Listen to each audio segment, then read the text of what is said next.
शेर और ऊंट। एक बार जंगल में एक शेर रहता था। शेर जंगल का राजा था। उसके दो सहायक थे, लोमड़ी और बाघ। शेर के दोनों सहायक रोजाना शिकार करने में शेर की मदद करते। एक दिन जब वे तीनों शिकार की तलाश कर रहे थे तो उन्हें जंगल में एक अजीब जानवर दिखा। ये कौन है? लेकिन किसी को भी इस जानवर के बारे में पता नहीं था। तभी लोमड़ी ने कहा, हमें जंगल जाकर अन्य जानवरों से इस अजीब जानवर के बारे में पता करना चाहिए। कुछ समय बाद कौवा एक नई जानकारी के साथ लौटता है।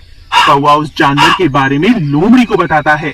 उसके बाद लोमड़ी सबसे कहती है, यह अजीब सा दिखने वाला जानवर और कोई नहीं बल्कि ऊंट है। ये जानवर रेगिस्तान में पाया जाता है और यह ऊंट अपने झुंड से अलग होकर खो गया है और अब अकेला है।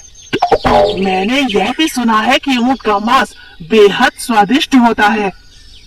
लेकिन शेर सबसे कहता है, ऊंट हमारे जंगल से नहीं है और यह हमारा मेहमान है, इसीलिए कोई भी ऊंट को नहीं मारेगा। सभी जानवर ऊंट का अपने जंगल में स्वागत करते हैं और उसे एक अतिथि के रूप में मानते हैं। ऊंट उनके साथ होने से बहुत खुश था। फिर एक दिन शेर हाथी से लड़ाई के दौरान घायल हो गया और अब शेर शिकार के लिए नहीं जा सकता था।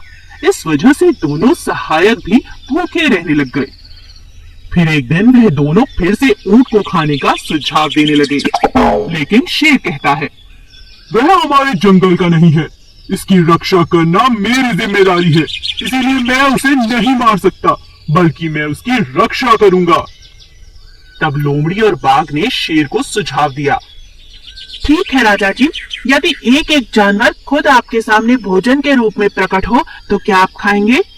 शेर राजी हो गया। शाम को एक एक जानवर खुद को शेर के हवाले करने लगा। शेर ने उनको खाने से मना कर दिया। यह देखकर ऊंट ने भी खुद को पेश किया। शेर तो मुझे भी खाने से मना कर देगा। जैसे ही ऊंट शेर के पास पेश हुआ, शेर उसे खाने के लिए राजी हो गया और उसने ऊंट को मार दिया और शेर ने अपने सहायकों के साथ ऊंट के मांस का खूब आनंद लिया। कभी भी ऐसे दुष्ट लोगों पर भरोसा नहीं करना चाहिए जो सत्ता में काबिल लोगों के निकट रहते हैं।